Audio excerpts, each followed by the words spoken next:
Hello everyone, ఈరోజు మనం ఈ వీడియోలో సంవత్సరంలోని నెలలను స్పానిష్లో ఎలా పలుకుతారో చూద్దాం. ఎనెరో, ఎనెరో జనవరి. ఫెబ్రవరి, ఫెబ్రవరి ఫిబ్రవరి. మార్చో, మాజో మార్చ్.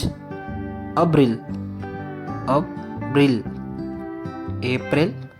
మాయో, మాయో మే.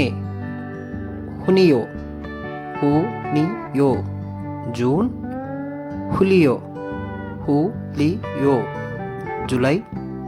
అగస్తో, ఆగస్తో ఆగస్ట్. సెప్టెంబ్రే, సెప్టెంబ్రే సెప్టెంబర్. అక్టోబ్రే, అక్టోబ్రే అక్టోబర్. నవంబ్రి, నవంబ్రి నవంబర్. డిసెంబ్రే, డిసెంబ్రే డిసెంబర్. ఇందులో మీకు ఏ మంత్ ఇష్టమో కామెంట్ బాక్స్లో తెలపండి. Thank you for watching.